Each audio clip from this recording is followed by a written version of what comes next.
Bush League Podcast. A show about nothing and everything.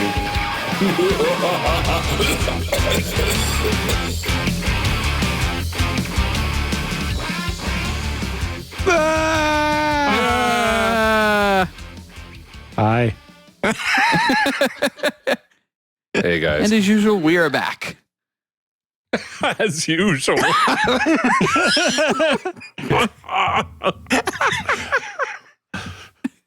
Just when you thought you got rid of us, we're giving you the usual. The Cam came back. The Cam came back the very next day. Everybody's sad about that. Too bad about you. Hope we get feisty Cam tonight. I think we are. Shut up, Jeremy. I hate you. Peasant. How's everybody been, guys? Oh, just wonderful. Can't you see he's a ray of freaking sunshine? Oh, man. I feel like I haven't gotten to talk to you in a little bit. This was one of the longer stretches without us talking. So, well, should we reveal the date to which we're recording this, to which the date of which it will be posted is very close together?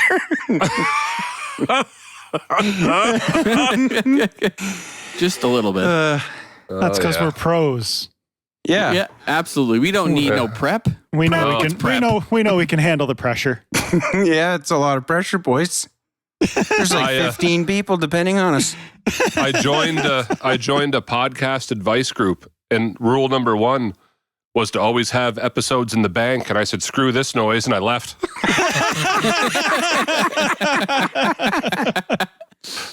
I mean, amateurs. Unless you're making some kind of, like, you're monetizing. I mean, is anyone who has episodes in the bank? Who can do that? One guy did tell me they always have 8 in the bank. 8? 8. But to be fair, like you said, Jay, they do this full time. And when they first started, they had 5 or 6 done before they ever published their first one. Yeah. Wow. Meanwhile, so then they could try to stay ahead, right? Yeah. Like, not like us. No. Yeah, but that's their job now. We all work. Yeah. Oh no. And we do it monthly rather than weekly or daily. Yeah. Yeah, they do one sometimes once a week, most often once every 2 weeks. Wow. But they put 2 or 3 episodes out a month. Yeah. Yeah, but that's their full-time job now. Like I thought you were going to say a- the first rule about podcast group is don't talk about podcast group. Podcast. I was waiting for it. But yeah. Cameron, you had some hockey news or something? What's the deal? Someone actually beat Gordie Howe's record for the most games played. I never thought that record. I thought that was probably the safest record in hockey. I mean, Gretzky's Gretzky, like 2,000 some points is pretty up there too. But you know, Yeah, but games played, like, you know what I mean? Like, oh, it is. Don't get me Gordie wrong. Howe- It's pretty remarkable for sure. Actually, well, I heard but Elliot Friedman or somebody, he was saying the one he thinks would never be touched would be the most consecutive starts by a goalie. Really? Who has that? Who has that? Like Glenn Hall, I think it was. It's like 5 Glenn seasons. Hall still has it? 5 seasons worth of consecutive starts. Yeah, that's Oh. that's untouchable. You can't even get a starting goalie to go like 4 games without a backup coming in now. Yeah, but back then, though, like, there weren't as many games, sure, but there was no mask. The equipment was terrible. And like, they smoked injury, between and- periods. Yes, they did. Yeah. And Glenn Hall, believe it or not, before every single game and every single period, He threw up. I threw up. Yep. Yep. And the only reason he hurt his back is he actually bent down to tie his sneakers or his Done that shoes. before. That's how he lost it. He just bent over to tie his shoe and blew his back out. Boys, that makes me feel like then I too have a shot at being a professional athlete. Been there, done that. Yeah. I can take pucks to the face, and I hurt myself bending over. So there. You're headed to the NHL. But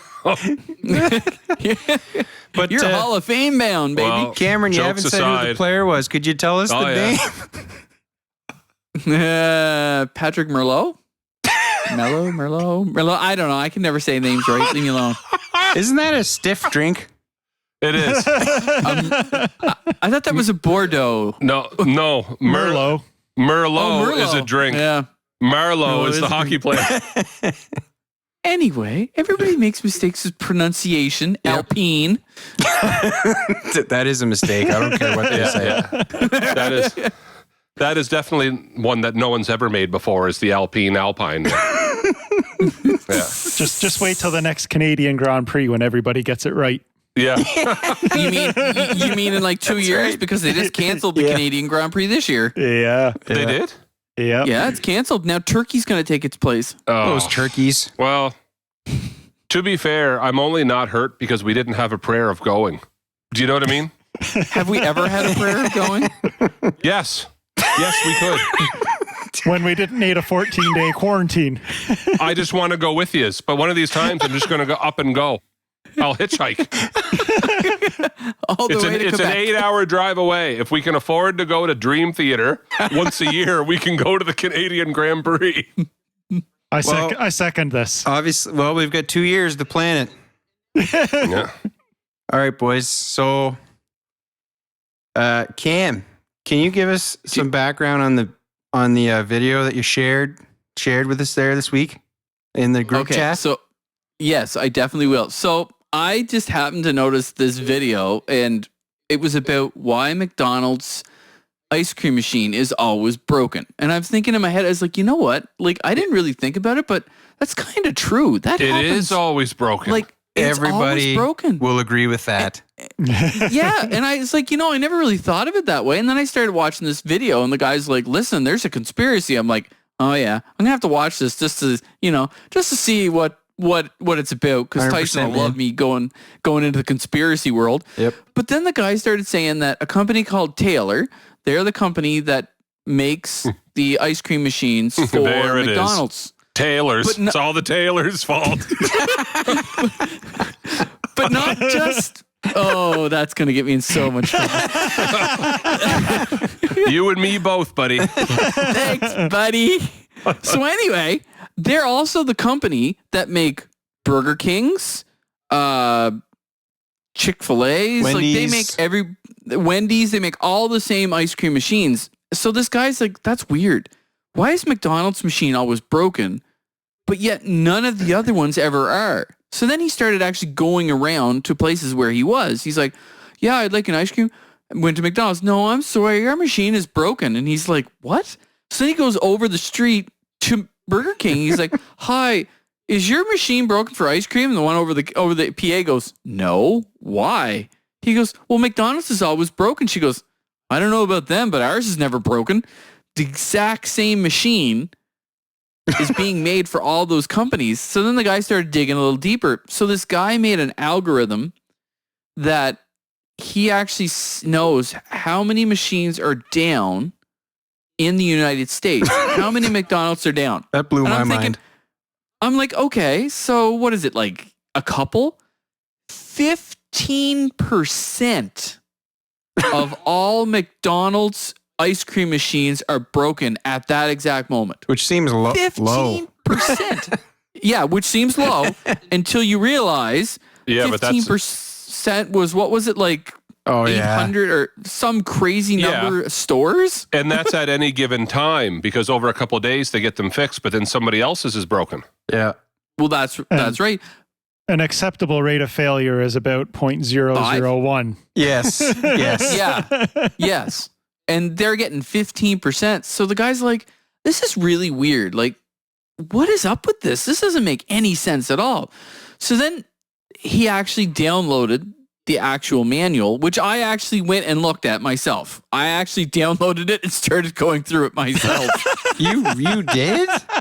I did, because I was a tech, right? At one time in my life, I was a tech. So I wanted to read some of these things. I was like, okay, what is going on here? Like, I just need to point out how often Cameron tells the boys that he's busy. but he's downloading McDonald's ice cream machine manuals for fun and reading the whole thing. Well, I didn't get through the whole thing. Trust me. I just went to the troubleshooting section, but there's a lot in there. So anyway, I was like, okay. I was like, this is really weird. Like, weird. So I did. I looked it up. And basically every time a machine breaks, it's not the responsibility of McDonald's or the responsibility of the manufacturer. So you actually have to get an appliance repair person to come in. The guy is basically what all the McDonald's franchisees said. At the expense of the franchisee. At the expense of the franchisee, not McDonald's. So it was like, that's weird. And they're like, well, how much is it? They're like, what is it, Gary? $350 for the first hour or some crazy thing like that? It was $100 and something for the first half hour and $315 for every 15 minutes after that. And that goes to the franchisee. So, yeah. And he's like, wait a minute, that doesn't make any sense. If they're all using the exact same machine, all of these fast food joints, why is McDonald's having a 15% failure rate? And think about 15% in money-wise, $100 and some dollars, $300, like, they're spending like, and the machines go down, I think he said like a couple of times a month, at least a couple times a week, but the manuals don't tell you how to fix anything. They just say, push this button, or they throw up weird, like wild codes. They were like 7-8 digits, like X, Y, O, Z, 6, and then an explanation or a colon or something like that. It's like, what are these? So from a text point of view, when you read an error code, it kind of gives you an idea. All right, I can look this up, no problem. This is what it'll tell me. But nobody knows what these codes are because the company that makes the machines don't provide the actual codes, the fault codes or the error codes. They don't give them out. And the interface is like, it looks like something from like the 1980s. It's just a bunch of symbols, and it looks like something you'd get on a Fisher-Price toy. It's like, press this button. What is this button? Oh, that's the chill button, and it looks like this weird 2 bubbles or something like that. Like it looks to be useless. Designing machine. UI is like an art, and I mean, even I would know. Don't use symbols that can be interpreted as different things. Use words and numbers. Yeah. And everything is a symbol on that machine. Like every single thing is a weird, like, it's got stars. I wouldn't have surprised it has stars and moons and hearts on it by the way he was showing it. Like, it's just weird. So anyway, another guy, he decided, well, I'll make a third-party application and it will tap into it. It hooks up to your cell phone. You can see why it's failing. Tells you useful things like don't fill that tub on the top, whatever, so much. Yeah, because the machine, at night, what it does is to fix itself or to clean itself, it takes the machine up to 140 degrees Fahrenheit or something like that to kill all the bacteria in it, and then it starts to freeze again. So it goes into heat mode. In the night, it fails, but all it says is heat mode failed, but it doesn't tell you why. Doesn't give you any information.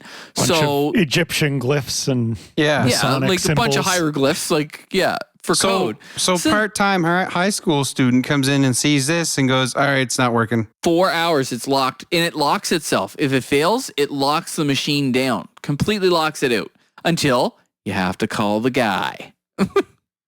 Well, that's the thing is like if they knew some of these, if they knew some of the useful like information that the thing could tell you, like his point was like, just don't let it fill the little that tub on the top so much. Like anybody could do that, but no one gets that information. Well, on a side note, other franchises do get this information, but you're dealing with a franchise who makes its bread and butter off of high school students. Yeah. No, that's the thing. They're all exactly the same machines, exactly the same manuals. Here's where the conspiracy comes into play. It's the same company, but the other... That's the same company, but it's not the same owners. So, I'm only saying like the Burger King here has a lot of adults working at it. Yeah. And there's notes up on the wall. You can see it when you go through the drive-thru. Then you go through the drive-thru at McDonald's and nobody's over the age of 17. That's what I'm saying. That's what I'm saying. So there's nobody, like the manager is 19, 20 years old and nobody knows this stuff. Nobody knows it. So they're breaking the machine over and over and over from abuse or just dumb stuff. Well, in the software, that's the other thing. They said there's something wrong in the software because if Burger King has the same machine and all these other companies have the same machine and it doesn't do the same fault, there's something weird about the specific ones made for McDonald's. So the guy said, all right, I made an app. You plug it into your machine. You can look on your phone and it will tell you, okay, your hopper didn't do this or this needs to be done or something like that. Like your hopper was too full or whatever. That's his example. He said, so the guy goes, so he took it to like a huge franchisee meeting and one of the franchisees said, hey, check this out. This guy made this little device that'll plug into this machine and tell us why it isn't working, what needs to be done, and how we can fix it. And then no one ever saw that franchisee again.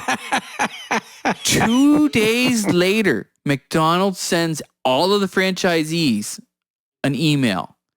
If you put this device on your machine, it would, what did he say? It'll cause catastrophic failures. Oh, yes. Possible avoid the warranties, possible explosions. Large, scary words. Yep. But, that's what they said. And then they're like, but we have, they have this fix. What they didn't realize, or what a lot of people dug into later and found out, that the company Taylor said, we're working on our brand new device of our own. We're going to get this other company and they're going to make it for us. So, hey, we're working on a solution. What nobody realized at first was the company that's actually making that device is one of the subsidiaries of the main company that owns Taylor. So they were like, no, don't use this, guys. We're making our own.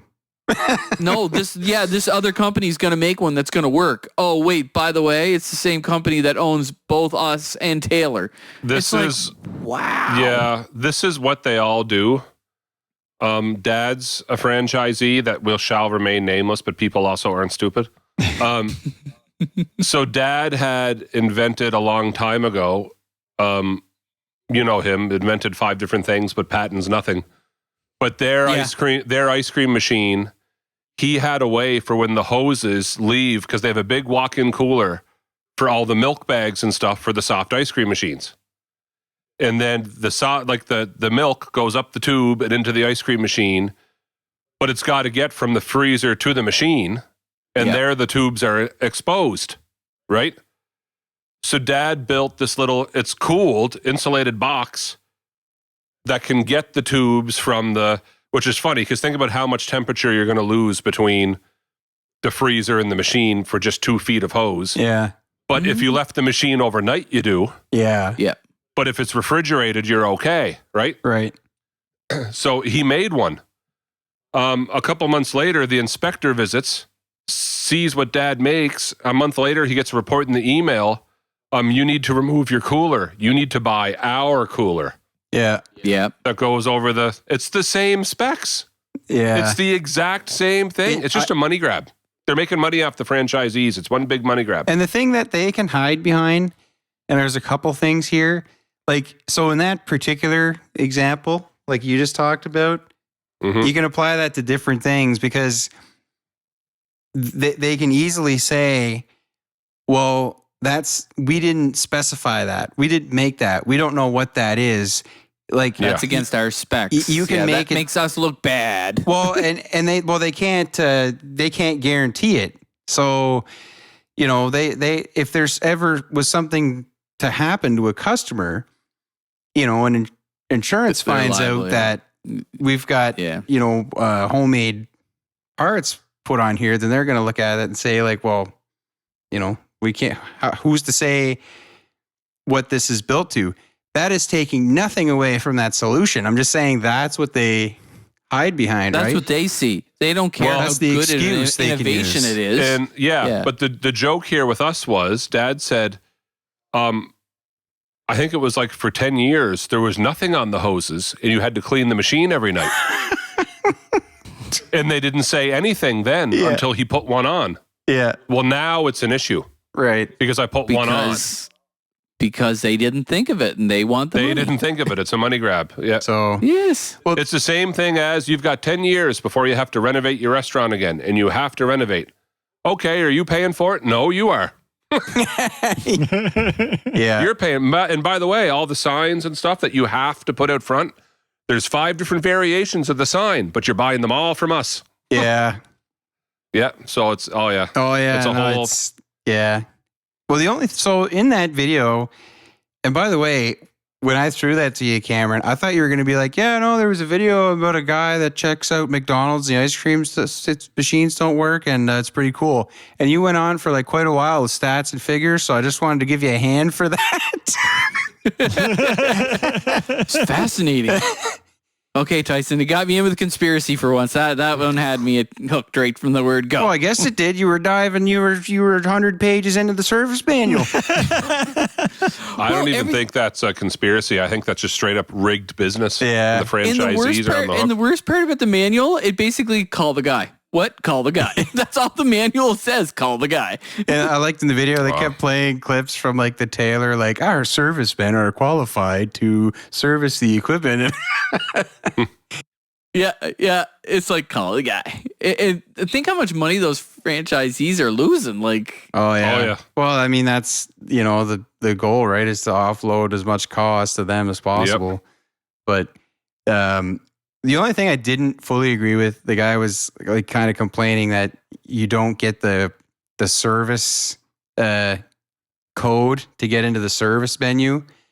And like yes. the only thing is that's pretty typical of a lot of things, right? Is to have because when I used to do like refrigeration, certain like on the transports, like the refrigeration units on a transport on the back of a trailer, they all had fault codes and everything like that, but those codes weren't given just to anybody, because if you screw one of those codes up, you could like reset the thermostat and it would be like 10 degrees higher or lower than it should be. So, like you could really mess stuff up.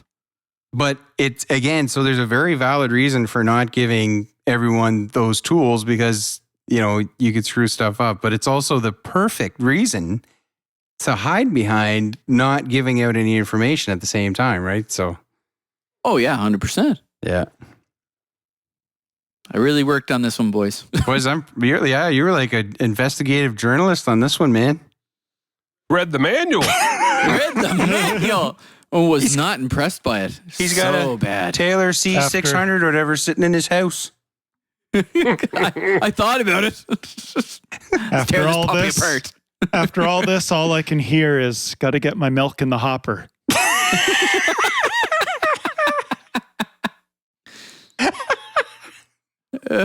That's awesome. We need to get some McDonald's employees to see if we can have a conversation with a couple of them.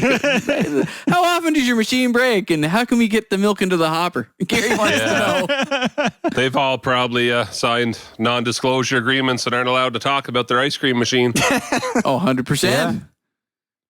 Good. Can't talk to the media. My big issue with this whole thing is, after watching that YouTube video, I really wanted McDonald's. And now after we've talked about McDonald's this much, I really want like a McChicken combo, like I'm pretty hungry. This is how they suck you in. And you're going to have an ice cream when you're done?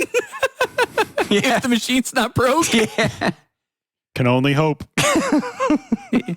Well, you can just go to, you can just go to Burger King, same machines. True. Next time you go and they say the machine's broke, are you going to ask them, how much milk did you put in the hopper? I would. I'd be like, your heat cycle probably failed, right? It's in lock mode. I can fix that for a small fee. I'll do it for $50. I'm the guy. $50.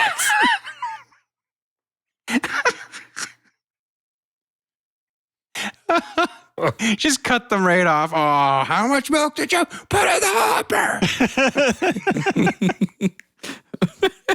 Did you guy? What is wrong with you people? Call the guy. So, boys, I'm going to recommend we restart the meeting before the next segment. Oh, okay. Yeah, I understand. We've got 6.5 minutes left. Come back and do Bush topics. Is that what I would say? We're at got about a half hour here, so. 4 lights, 5 laps. Pause. Go, go, go. And Senna sprints away, but Alain Prost takes the lead. It's happened. Alain Prost has taken the advantage. Senna is trying to go through on the inside, and it's happened immediately. This is amazing. Senna goes off at the first corner, but what has happened to Prost? He has gone off too. Well, that is amazing, but I fear absolutely predictable. Coulthard gets away. Schumacher tucked up behind him and straight into the barrier. Jay, can you hear me? Yep. Afraid so. Oh, he's back as usual. You guys ready for Bush topics? Bush topics. Bush topics. That was very Les topics de bouche. What? If you could be any animal, what would it be? Honey badger.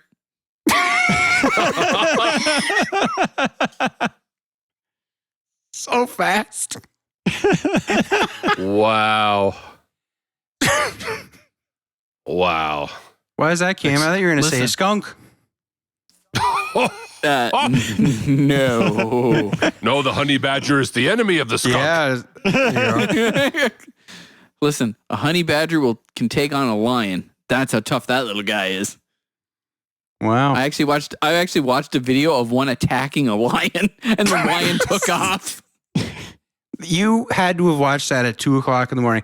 2:00 in the morning is when all those animals fight videos start showing up in your related videos. Doing that while he's reading the McDonald's manual.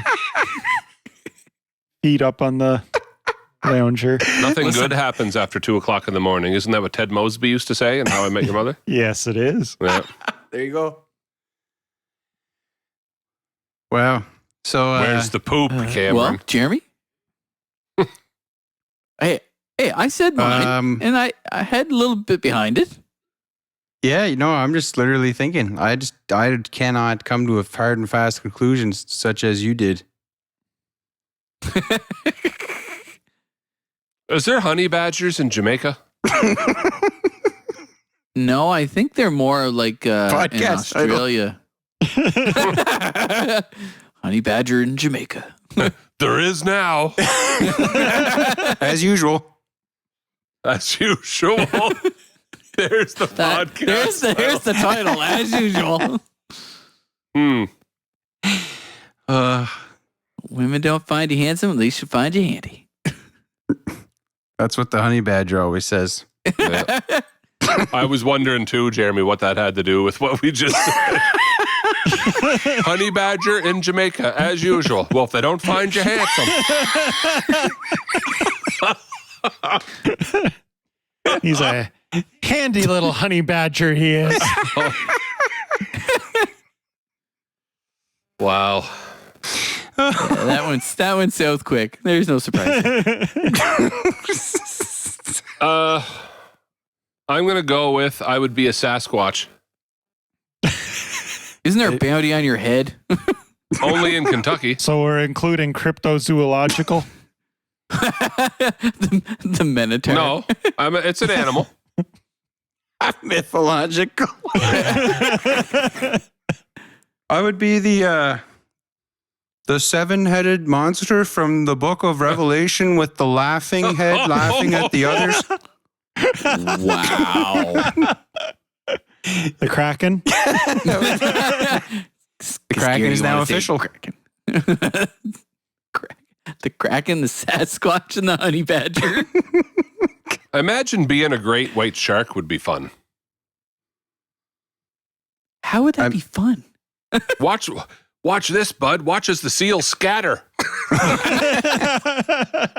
Yeah, that would be interesting. I feel like they're just swimming around down there going like, like they really make a big deal about us and we're just swimming around down here minding our own business. Like they made that movie that time, really took the whole thing way out of context and put us in a bad light. They like to poke us with needles a lot. Yep. Yep. Yeah. I want to say three-toed sloth. Been kind of obsessed with them since I was a kid. A sloth. But then there's also the panda. Pandas are awesome. You and you're the second person. Like, isn't Kristen Bell a big sloth person? Oh yeah.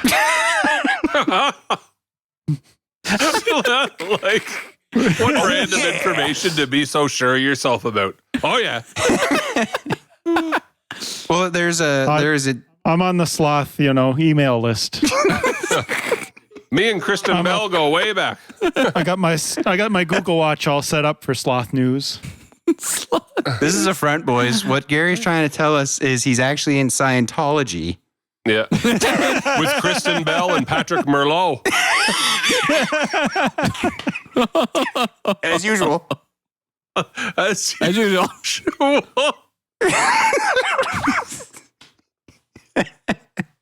So yes, I basically picked the two laziest animals I could come up with.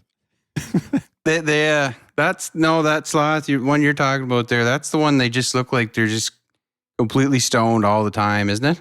Yeah, they hang in the tree. Takes about 10 minutes to cross a road if they do get down on the ground. If they get down on the ground, I don't feel like going. They're going to get to where they want to go when they want to get there. Yeah. Nothing you can do is going to make them go any faster. That's what they say. My nieces one time came and they were doing everybody's spirit animals. So they said, Katie goes, well, what's mine? Well, Aunt Katie, you're a lion or a tiger or something like that. And I was like, oh, great, what's mine? And they're like, you're a sloth. And my dad walked in at that exact moment and turned, and he looked at me, he goes, that's about right. And he just walked in the room. It's like, perfect timing, Dad. And anybody who knows me would think, yes, that makes 100% sense. That would be Cameron's spirit animal. I think when I used to go into Welcome Back there, Miramichi, on the little placemat, it said I was a hare. Oh, yeah, your yeah. astrological sign again, Jeremy. Like I was a rat. I was a rooster, I think. Yeah. So I'd have to be, I'm just going to go with that. I would be a bunny. When I think of Cameron's spirit animal, I think Portuguese man of war. What? I can't even. Wow. Yes, sir.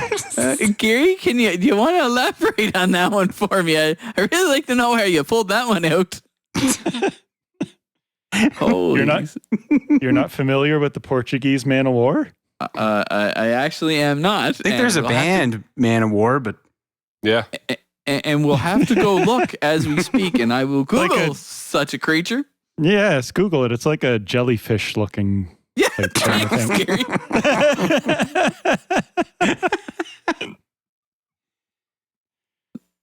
Okay. Oh yeah. That's quite the blob of uselessness. Yeah, that's probably about right.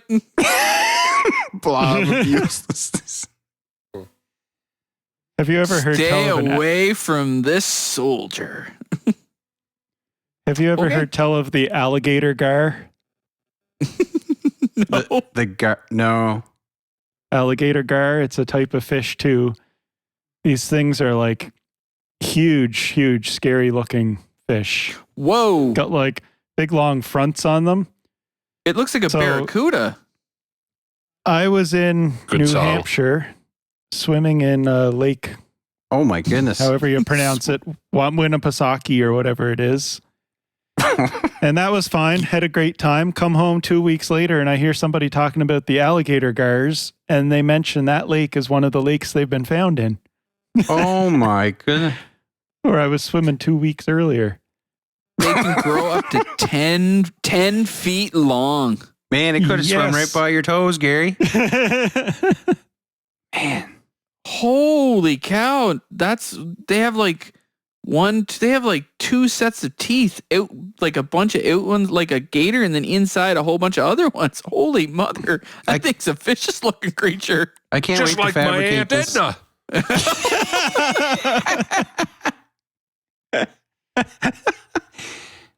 And he's gone.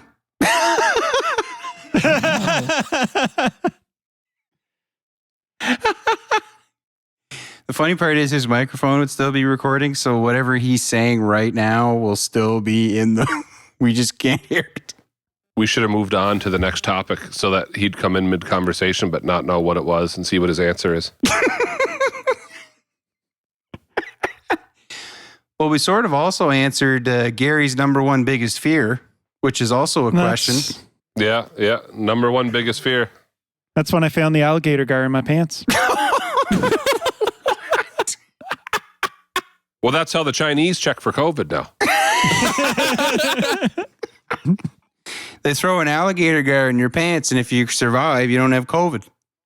Then they call you the Portuguese man of war. And they can find you swimming in the Waba Mosquito River or whatever, lake, whatever you call it. Winnipesaukee. Winnipesaukee. What's that? Roller Actually, you can win that? It sounds like a motorcycle The company. Tonight Show when they had Jimmy Fallon on and they pretend they're little kids at camp. Oh. That's Camp Winnipesaukee. Never would have put that together. Popular spot. Oh, I guess the alligator guys love it. Bring in all the tourists. Next. Biggest fear. Number one fear. Alligator guys. It is now. So I'm not a fan of heights. I'm quite terrified of heights. Yeah. So if I was at heights and came face to face with an alligator gar, I would think that would be the sum of all of my worst fears. I forgot you were kind of scared of heights. Oh yeah, no, it's rough. I forgot about that. Well, it's a combination of being scared of it, and it also like it makes me like dizzy. Like I get dizzy. So it's like there's a it's like a medical problem, and it's also a fear. No, I don't mind heights, but I know you'll know what I mean. Cameron's going to make fun of me here in a second. But whenever I'm up scaffolding and stuff or anything, or doing anything, Yes. like when we were building the house, Yeah. I don't mind the actual height, but my knees and stuff aren't great. And I remember at one point I was on a shallow landing to put in one of my top floor windows, but we have a small landing kind of like above our kitchen door going to the back. Like there's a little tiny roof there to keep the rain off, right? Yeah. And I'm standing on that and I can't really get down. And then Dad's up a ladder and they're scaffolding there and they're trying to help me down, but they're approaching it like I'm scared of heights. And I remember having this moment of like, I'm not scared. I can't squat. It's not a fear thing. I can't bend over, right? Like it hurts. Like I can't. If I squat, I don't trust my knee. I will fall. I'll be like leaning one side. I'll be gone. Right. It's not a.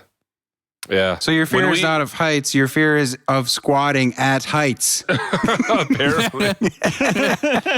So knock on wood, my knee's been very good. So it's, Time for an injury. lately anyway. Well, When Gary, I thought of number one fears, Jeremy, you might remember this, but Phil yeah, is deathly afraid of spiders. I've never seen the full fear of it. Well, you did once. I did? You and Phil helped me haul my dryer out of the basement. Oh, Do you remember this? Yes. So the old house, and this was the first time, like we always joked about it, but we had never really seen the fear in action. We hauled this dryer out from the wall, and it was in a cold, damp room in this old, like my first house that we rented. And a spider, like maybe legs and all, about the size of a loony. It wasn't a small spider, but we've seen bigger spiders. That's a pretty common size spider. Yeah, comes flying out from under the dryer. And me and you are trying to pick up this dryer, and we turn around, Phil is gone. And I mean, just flat gone. Like we found him outside. He left the house. He's gone. He's outside. Yeah, that's true. I forgot about that, but I want to hear Gary's. yeah. I don't know how to pick. I'm scared of everything. Lives in a bubble. Animals were going snakes, dogs. Dogs? Dogs. Snakes, spiders. I was going to say, didn't you have a lot of dogs? And that's why they're his biggest fear. He keeps his fears close to him like his enemies. If you thought you were scared of the alligator gar, have a look at an African fruit bat. Nope. Why would you put fruit in there? That makes it seem nice. African fruit bats are basically bats that look like dogs. No, they are crazy looking, and they're pretty big. Size of a dog. Yeah. I don't know what my biggest fear is, though. I got 2. I don't think I would like sensory deprivation stuff. Wow. Huh. Like where is that going to happen to you? I think that would probably freak me out. Huh. I don't know if maybe I'm claustrophobic. I don't know. I 100% understand that. I 100%. I had a moment a couple weeks ago of whatever was on TV, Gary, about like when they came home from the moon landing. Yeah. But the 3 of them are in this tiny, tiny, tiny little pod and can't move. Oh yeah. And I just had this moment of like I can't imagine floating in there, bobbing around, not knowing where they are, when are they coming to get us. You can't move, you can't get out.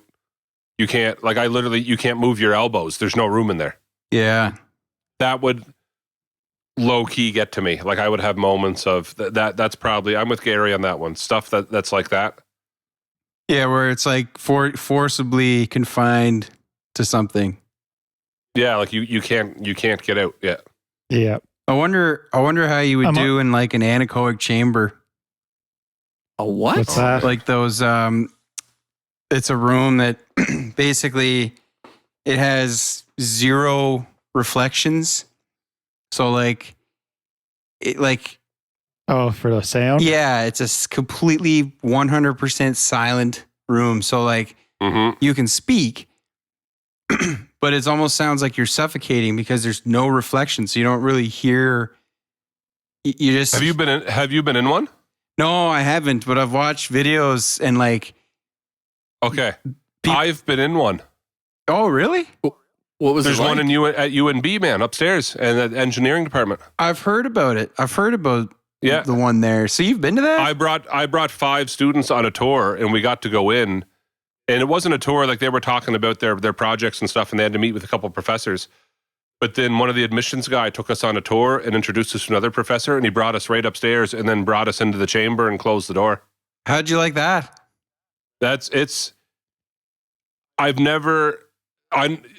You'll know what I mean. It's not that I ever heard anything like that in my life. To better explain it, you've never not heard something like that in your life. Exactly. Yeah. It's really strange. It's almost like, it reminded me of, but you're in an empty room. Put noise canceling headphones on your head and then make it so you can't hear yourself in the headphones Yeah. and talk out loud. It's almost like you can hear yourself talk, but there's no reflection of your voice or anything. It just drops off. It dies. As soon as you stop talking, it's gone. It's gone. Yeah, there is no linger. There is no. Yeah. It's just gone. Yeah, it's really strange. Oh, that's cool. You've been in there. Yeah, As I saw a video of a guy they usually Sounds try kinda to creepy. hold some sort of record for who could be in there the longest before they started to go crazy. Okay, well, some of them, like this one too, when they close the door, it's absolute, like there's no windows, right? So it's pitch black. Yeah. So all the foam in that room too and everything is black. And then the sensors are sitting in the ceiling and everything's blacked out. And oh man, it's like, yeah, it's complete sensory overload. Yeah. It's just, yeah. Wow, that's cool. You've been in there. I always wanted to see what it was like to not hear that much. Oh, it's weird. It is weird. I don't think I'd be on board for that. What about you, Cam? Well, I don't know. So Ba-dum. while you were chatting, I was messaging Cam in the group chat to be like, "Hey, man, we can't hear you." And he's like, "How about now?" And I said, "Nope." So that's where we're at. Can you hear me now? Can you hear me I now? wonder what he's talking into Yeah, My Xbox. that's for the the thing. call. He's still recording. It's just we can't hear him over Zoom. So Yeah, pretty much. Something's- he's been ad-libbing this whole time, and we'll never know. But it says he's in the call. Yes, yeah, I he's am. muting and unmuting his microphone. in the I can call. see him doing that. Can you hear Like me? right now, it's muted. Can you Please hear me? excuse all the censoring that's going on right now.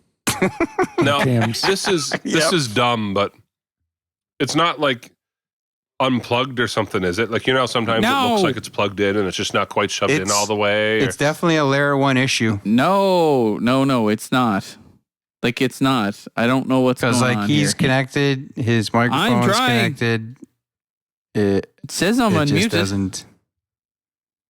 User error. Call the guy. Call the What's the guy. manual say, Cameron? His headset's made by Taylor. Oh, snap. How about now, boys? See how your reefer skills are going to get you through this. I don't know. I don't think this is gonna work. I don't know why it's not unmuting.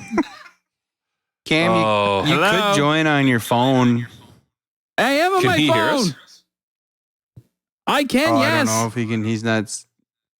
He should be able to hear us. Yes. He says yes.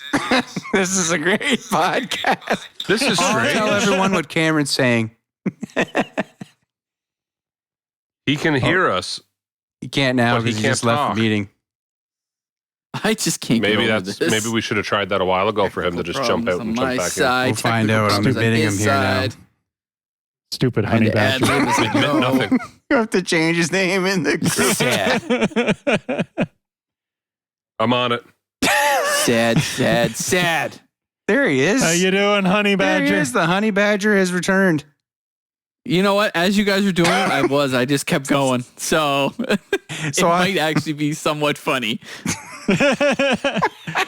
No editing at all for poor old Jay. Sounds like a his problem, not mine. How many Brutal. little sensor beeps is he going to have to throw into it? Oh, quite a few. Might have to take out some of the expletive words as well. And censor. And censor.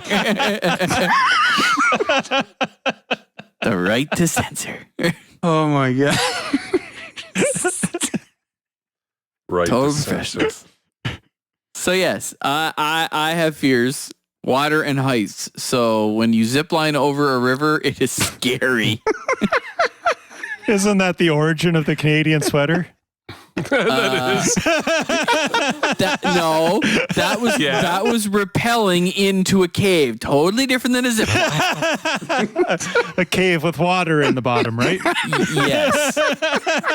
An underground Wow. cenote. Yes. So, Okay, yeah. so Rappelling into in- a dark pit? I got this. Zip lining over a shallow river? Heck no. But I've done that. I've done both.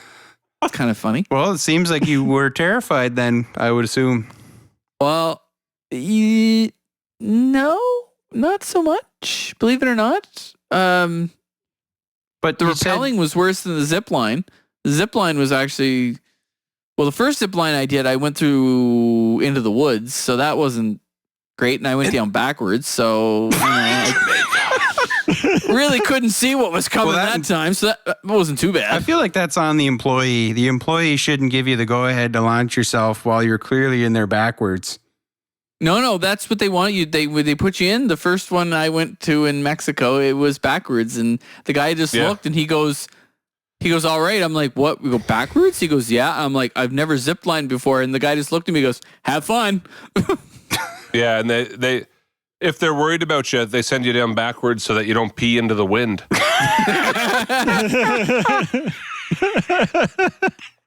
I made her.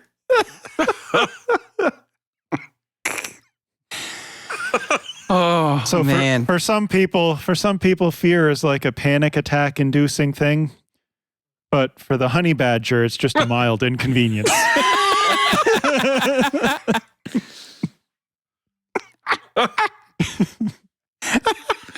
Wait a minute. If Tyson can be Sasquatch, can I be a dragon? Not the same thing. Well, Isn't it? we never No. established No, that. Sasquatch exists. Wow. We never Do you established have the actual rules. proof of this? Do you have like the body of a Sasquatch? Do you Oh have the my body of a gosh. dragon? I do not. But they're still, as of this moment, like Schrodinger's cat, they're equal. Actually, just kind of thinking back to how I just said that. Like, do you have the body of a dragon? It's an odd thing to ask someone. Need to play your body as a Wonderland underneath this. Wow. I demand we do have at some point a Sasquatch episode. I will take Cameron on, and Taylor Shea Screen wants in on this. By the way, Well, he's a dad now, so he's a little busy at the Yeah, moment. Congratulations to him. Congratulations, Taylor. If you still have time to listen to this. his newborn son's name Yes. is legendary. I will say. I see what you did there. Unreal name. That is awesome. Legend Henrik Shea Screen. Nice. Right? I was blown away. I lost young my lad's- breath for a moment. That young lad's gonna be 6'6". Like he gonna be that's quite the name you gotta grow into. Yeah. Yeah, I mean, no pressure. No, not at all. You just have to be a legend, son. That's a wicked name. It is. It is it's yes. Yep. So yeah, if he has time, we should just do that on the next one. We'll do some kind of debate format that I'll Google. Okay, we could, and I could get on a guest. Yeah. We Let's could do have it. Taylor on, and we could bring on. I would love to hear Cameron take on like Dr. Jeffrey Muldrum from Idaho University. Now that's not fair.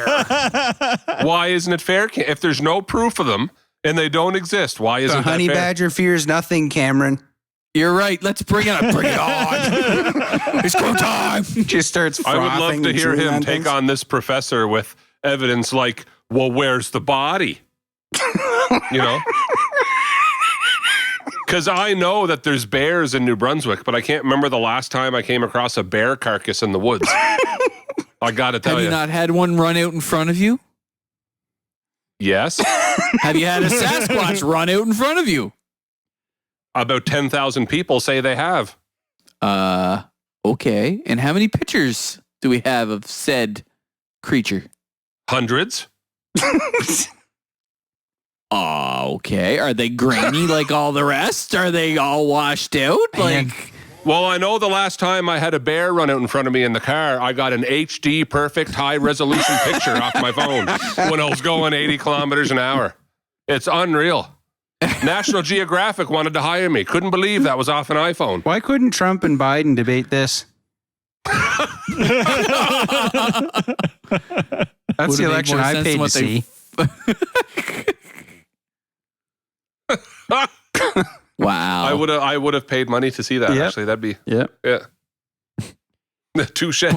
But then the question is, who would have been on what side? Would Trump have been for the Sasquatch?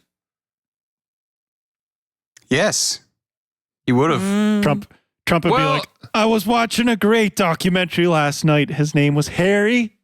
It was And huge. the With his Hendersons? family. I feel like it depends on your angle. I feel like Biden's pro Sasquatch if you're talking about conservancy because he's got to appear green. There you go. That's why you should be in Depends. politics, man. Depends on the angle that you're spinning. Yeah. Well, we know the Sasquatch is real because if you Google it, there's all kinds of pictures that come up online. I've seen them myself. They're fantastic. They're great. He looks huge. It's fantastic. It's going to be the biggest one. We have America's the biggest Sasquatches in the world. They're the biggest. They're the strongest. They're the fastest. They're the best. Takes Cameron. a picture of just Forrest at a press conference, draws a Sasquatch with a Sharpie. You can see by this picture, we have now confirmed the Sasquatch. Cameron wants us to capture one. There's only one way. We build the wall. that the Sasquatch pays for. Yeah.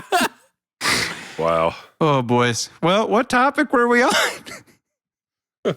I think we were on biggest fear, but Sasquatch, obviously. So the last one we got here.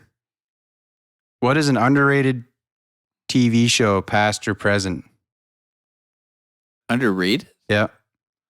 underrated. People don't talk about maybe, but it was good. Jeremy's going to go with Freaks and Geeks. Yeah, I would definitely put that in there. That's where my head was going to. 100%. Well, that and Firefly. Yep. Never seen it. Oh, Cameron, that's right up your Cameron. alley. But watch it, Cameron, but don't get too attached. 'Cause there's nowhere for you to go with it. Yeah. Just what you want then. I was talking with some guys at work the other day. Isn't it funny how different now, like kids growing up, when we grew up, you had what was on cable and you had things, we've talked about it before, but like things were on at particular times. And now, like, you don't even need a cable package. You just get Netflix and YouTube. You watch whatever you want, whenever you want. There's hundreds of new shows every year, and then hundreds of them get canceled. And it's like, it's such a different landscape for like watching TV. There was no such thing as binge watching when I was young. No. That was not even No. a thing. It was like, oh, we'll No. just binge watch this and binge watch. I was like, when I was a kid, if you missed it on TV, that was it. If you didn't have VCR, you missed didn't it. see it. Yeah. Yeah. It was a simpler time. And then there was arguments over who gets the rights to tape the show tonight because there's two shows on at once. And Oh, yes. you That can was only always tape one. Yeah. It was always a fun argument.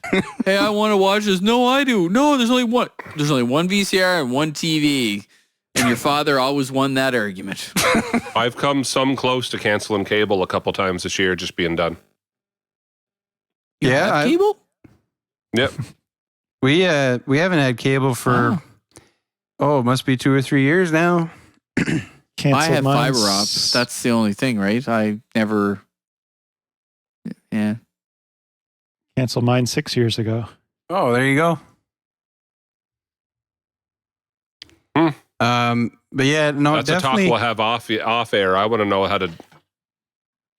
There's some live shows that I just don't know how to watch if I don't have cable. Oh yeah, yeah. That is a You know what I thing. mean? We don't know what you're talking about, but yes, we can help you. Yeah, Freaks and Geeks, Firefly. It's funny. I think I had another one in my head and then I lost it. So Yeah. I'm gonna go off the beaten path a little bit. I'm gonna say How'd They Do That used to be on TLC. There, underrated show. Oh, yeah. I agree. You know. That was a good one. I liked that. Yeah. That used to be on Sunday nights. Learned a lot from that. I'm gonna go with Tarzan Dan's Top 10 Arcade. Tarzan Dan. Wait, Wow. is that because I remember Video and Arcade Top 10? There was Video and Arcade Top 10, but then Tarzan Dan had like an arcade, like there'd be like 3 or 4 of them, and it would be a console game, and they would have a playoff, like it was a game show, and they'd have to beat each other, and whoever won the prize. Oh, that's literally the same premise. But as- then they had the guy from Video and Arcade Top 10 huh? on the Tarzan Dan show because they would review games, and then they'd go back to Tarzan Dan where the playoff thing was happening or whatever. So which one came first? Because that's I don't know because they Tarzan always Dan, aired them wasn't it? back to. Well, they always aired them back to back. Oh, I don't really remember. I remember Video and Arcade Top 10, which was that exact premise you just said, but I don't remember the other Oh, one.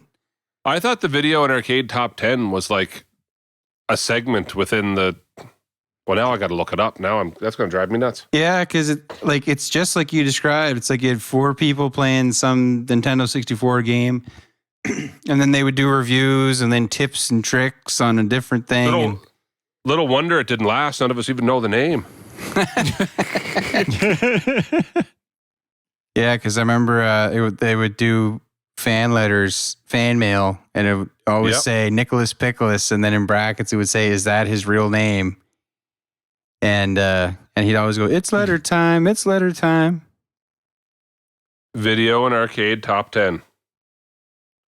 That is it with Nicholas Pickles. Yeah. Then what's the Tarzan Dan thing? I don't know. He might have been on that show. I just don't know that's what his name was. Because there was like 3 or 4 people that were on it. Oh, Tarzan Dan did the hit list. Ah, okay. Hit list. Yeah, and it looks very much like even the set looks almost the same as Video and Arcade Top 10. If we're going down this road, underrated show, Electric Circus. Do not. Very underrated. People dancing around for an hour. Pop-up video. Pop-up video. Everybody loved that one. Like, why? Like, Much Music in the day, I know it was the Canadian version of MTV. Like, what house did you go to that didn't have Much Music on all day long in the background? Channel 30. What? It was channel number 30. Yeah. Really? I never had cable. I lived in the sticks. We had 2 channels. No cable in the woods of Jamaica. That is 100% correct. Cameron used to have to fabricate instruments out of whatever they could find around in the woods. Coconuts. It's just like Gilligan Island. They could make a whole ham radio out of coconuts. Radios and bras. I used to like a little underrated show called Dawson's Creek. Never got the fanfare. Never got the fanfare that it deserved. There's a reason for that. You're. Speaking I of just know where Joshua he's going Jack, because he's Team Pacey. So speaking of Pacey, another good show was Fringe. oh yeah, Speaking of Charlie Conway, another good movie was D3 Mighty Ducks. Man, Caleb right. is in prime Mighty Duck age. Like every weekend, we're watching Mighty Duck something. the game Mighty Ducks Game Changers. Game Changers, yeah, right into That's that. pretty good. We got one more question here, guys. Yep. We do? Ben Bourque, she plugged for Charming to the Last. What's the first movie you saw in the theater, and does it still hold up? Does the drive-in count? Sure. We'll toss that one to you. Sure. E.T. That was Really? the very, very first one I ever went and saw, and it's actually where Tyson's parents' house, and his house is probably not far from that location. I got 2 answers. If we're talking drive-in, if drive-in counts, you guys there?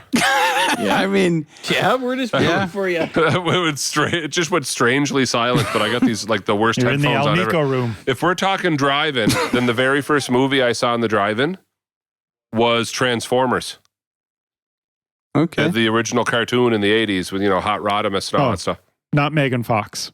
No. The first movie I saw in the theater Was Megan Fox. was Home Alone. Home Alone. Yep. Wow.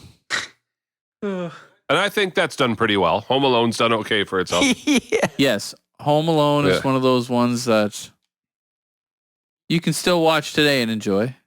Yeah. Well, it would have been somewhere between 98 and 2000, I think, for me. So I want to say it was like either the Matrix or Lord of the Rings, maybe. No, it might have been the Matrix. Possibly. Because I just hadn't gone to the theater as a kid. Yeah, because you were hanging out with us.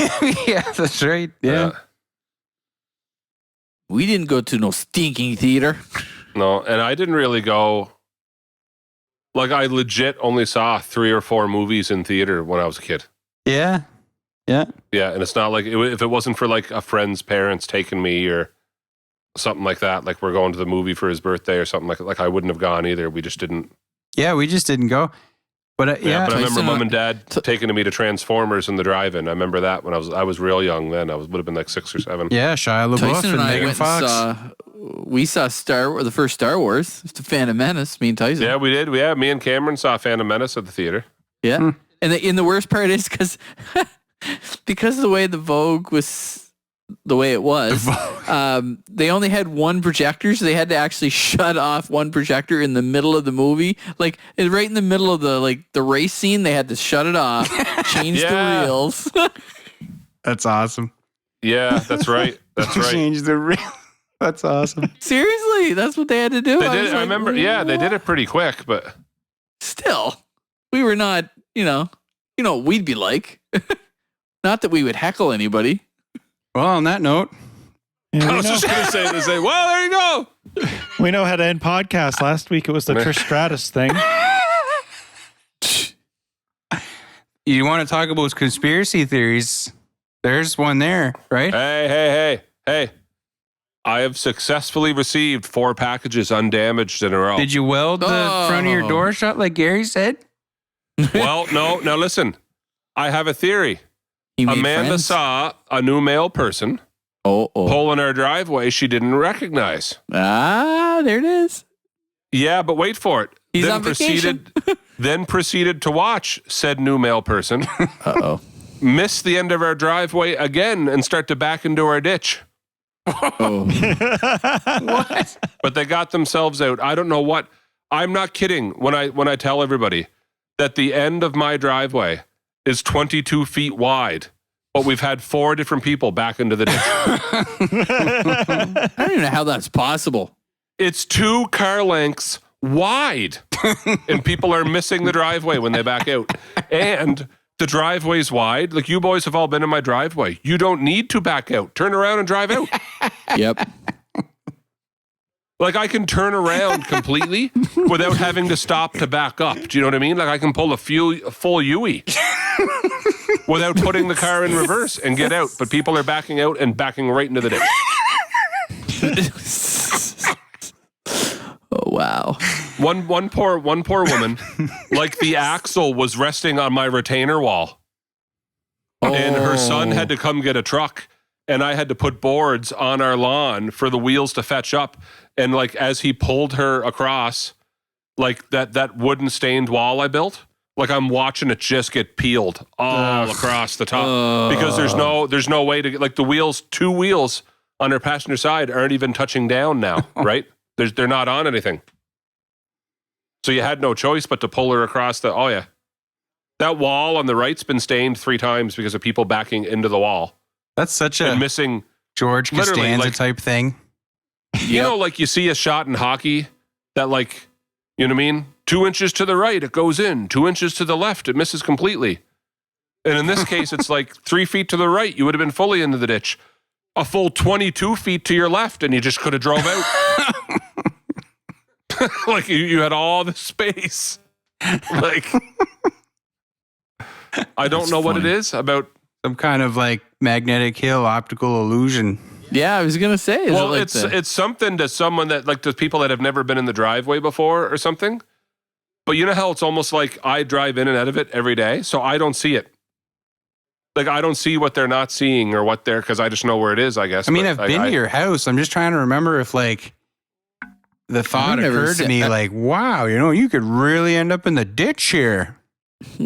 Probably not.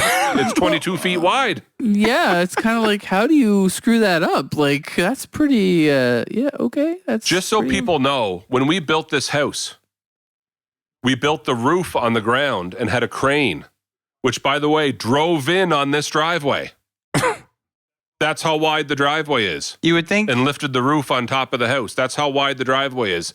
The crane drove in on this same driveway, turned around and drove out, but people can't back out of it with their car. You would think in a town that has a Widowmaker like the Morrissey Bridge, people would have pretty good depth perception. What do you know about the Morrissey Bridge? You never drove on it. What are you talking about? Yes, I did. Yes, he did. With your license? No. All the years I drove with no license, I was just firing, bombing across the Morrissey Bridge all the time. I thought that was gone long before you were born. It's been a while, but when did it... I know it's been a while, but like it was there all growing up. Like I remember when they built the new one. It feels like forever ago, but it must be like 2005 or something like that, 2006 or... Yeah, I don't know. That's the thing. I was just trying to think of when I was in university, it was still open. Because I used to drive for McCullum's and I took the truck across the Morrissey Bridge. And I was in third and fourth year university. I think it was between 2005 and 10, somewhere in there. Yeah. Yeah. Guess it was a lot longer than I thought it was. Well, there, folks. Well, there. So there. I'm wrong again. Wrong again, boys.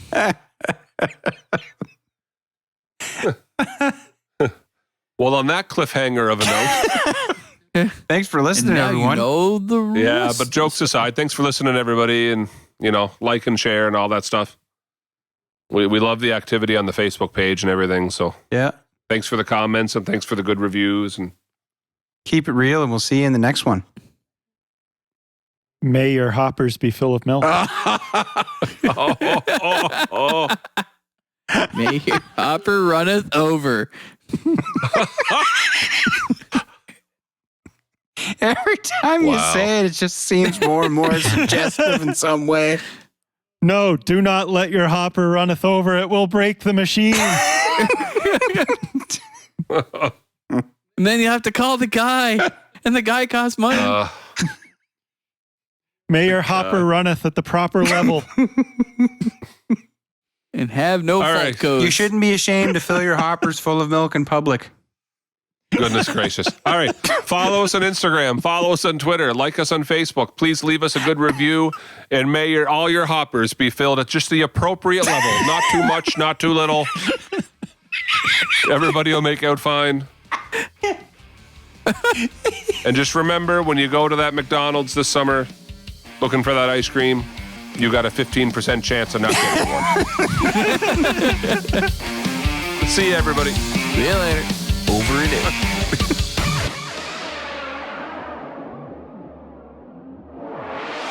That's when I found the alligator gar in my pants. Well, that's how the Chinese check for COVID now. They throw an alligator gar in your pants, and if you survive, you don't have COVID. Then they call you the Portuguese man of war. And they can find you swimming in the Waba Mosquito River, whatever you call it. You just wasted some of your life listening to the Bush League podcast. You must stop what you're doing right now. Like and subscribe and leave a 5-star rating. Make sure you follow us on Instagram, Twitter, and like us on Facebook.